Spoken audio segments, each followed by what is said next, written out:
Doctor Shahida وزارہ صاحبہ، پچھلے 10 سال میں جن ممالک نے ڈیفالٹ کیا ہے اس میں یوکرین ہے، یونان ہے، وینزویلا، ارجنٹینا، ایکویڈور، لبنان، Zambia, سرینیم، Sri Lanka, Russia, Ghana.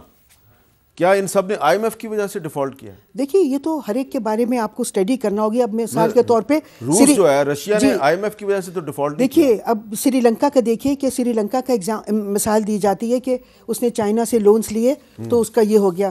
China کے جو لونز ہیں وہ صرف 10% ہیں سری لنکا کے فارن ڈیٹس کے. اچھا. اور زیادہ تر اس کے ملٹی لیٹرل ایجنسیز کے اس کے لونز ہیں. اس کی وجہ سے وہ تو بجٹری سپورٹ کے لیے ہوتے ہیں. تو اس کے بعد جب وہ کوئی ملک ذرا سا بھی لون لیتا ہے ڈیولپمنٹ کے لیے، جیسے سری لنکا نے لیا، تو چونکہ پہلے سے اتنا اس کو قرضوں میں جکڑ دیا گیا ہوتا ہے کہ اگر وہ ذرا سے بھی اب کوئی قرضہ لیتا ہے اپنے ڈیولپمنٹ کے لیے تو وہ ڈیفالٹ ہونے کی جل لگتا ہے. اچھا میں ذرا یہ مکمل کر لوں کہ آئی ایم ایف کے پاس ایک تو جیسا کہ میں نے کہا کہ ہم نے یہ اسٹڈی کی ہے اور ہمارے کولیگس نے کہا ہے کہ اگر ہماری معیشت میں اب بالکل گنجائش نہیں ہے کہ آپ مزید ٹیکسز لگائیں، ان کو جمع کریں اور اس سے ڈیٹ سروسنگ کریں، کیونکہ ملک کی معیشت اب اس نہیں ہے. دوسری بات جو بہت سخت نقصان ہوگا آئی ایم ایف کے پاس جانے کا، وہ دیکھیے اس وقت تمام معیشتیں اپنے آپ کو ڈوبنے سے بچا رہی ہیں. سب کا برا حال ہے، جو آپ نے نام لیے ان سب کا برا حال ہے. مگر مسئلہ یہ ہے کہ جو ملک آئی ایم ایف کے پاس نہیں گئے ہیں ان کے پاس آپشنس ہیں. جس طرح کے میں نے آپشنس اس کتاب میں دیے اس طرح کے اور بھی آپشنس ہیں. تو وہ ملک جو آئی ایم ایف کے پروگرامز پہ نہیں ہیں ان کو آزادی ہے کہ وہ اپنی ڈوبتی ہوئی معیشتوں کو بچا سکیں. آپ نے ایک آپشن دیا کہ پاکستان 5-6 ملکوں کے ساتھ ایک الائنس بنا لے، پاکستان، ٹرکی، ملیشیا، افغانستان، ایران، قطر. تو ٹرکی تو ہے آئی ایم ایف کے ساتھ.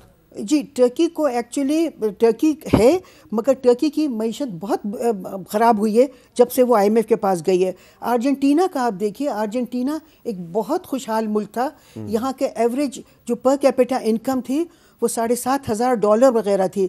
اس کے بعد آئی ایم ایف کے پاس ارجنٹینا گیا اور اس کے جانے کے بعد کئی پروگرامز کے بعد ان کی per capita income $700 some thing رہ گئی. اچھا. تو میں آپ کو یہ بتانا چاہ رہی ہوں کہ آپ کو آئی ایم ایف کے پاس جانے سے بہت ملکوں میں تباہی آئی ہے.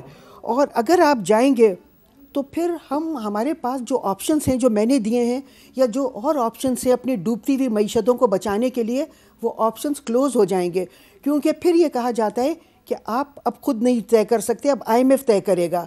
آپ کی جو آپشنس کی آلٹرنیٹیوز ہیں ان پہ آپ عمل نہیں کر سکتے. ٹھیک ہے. تو اس طرح سے آپ اپنی ڈوبتی ہوئی معیشت کو بچا نہیں سکیں گے. اور میں سمجھتی ہوں کہ یہ ایک نوآبادیاتی نظام کی طرف ترقی پذیر ممالک کو لے جایا جا رہا ہے کہ وہاں پہ جیسے جیسے یہ ڈیفالٹ کرتے جائیں گے ان کے جو پورٹس ہیں اور ان کے جو وہ ہیں ان کو آ کے ان کے انویسٹرز ان پہ قبضہ کرتے جائیں گے. اچھا ڈاکٹر زبیر صاحب، کوئی روڈ میپ ہم بنا سکتے ہیں ایسا کہ پاکستان جو ہے اس کو ہم اس اکنامک کرائسس سے نکال سکیں؟ تو آئی ایم ایف کا جو پروگرام ہے، جو تھوڑے بہت میں نے اس کے وہ دیکھے ہیں، یہ ہمیں اپنے پیروں پر نہیں کھڑا کرنے دیں گے. یہ صرف اتنا کریں گے کہ ایک قرضہ لیں گے دوسرے کو دیں گے. فی الحال ہم نے جو سب سے پہلے کام کرنا ہے وہ یہ ہے کہ ہم نے وہ جسے ہم اکنامکس میں کہتے ہیں فسکل سپیس، ہم نے ایک بجٹ میں ایک جگہ بنانی ہے جس کے ذریعے ہم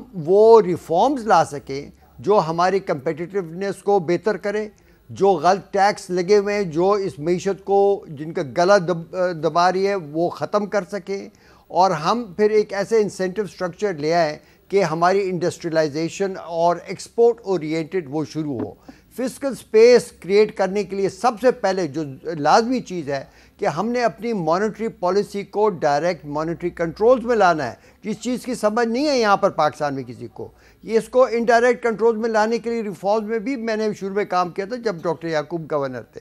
اب بات یہ ہے کہ ہائی انٹرسٹ ریٹس 16-17% کے انٹرسٹ ریٹ جو ہیں یہ پاکستان کو ڈبو رہے ہیں. ہم بیرونی قرضے کی بات کر رہے ہیں لیکن یہاں پر اندرونی قرضہ جو ہے وہ کئی خربوں روپے ہے اور اس کی مد میں جو صرف سود ہم دے رہے ہیں.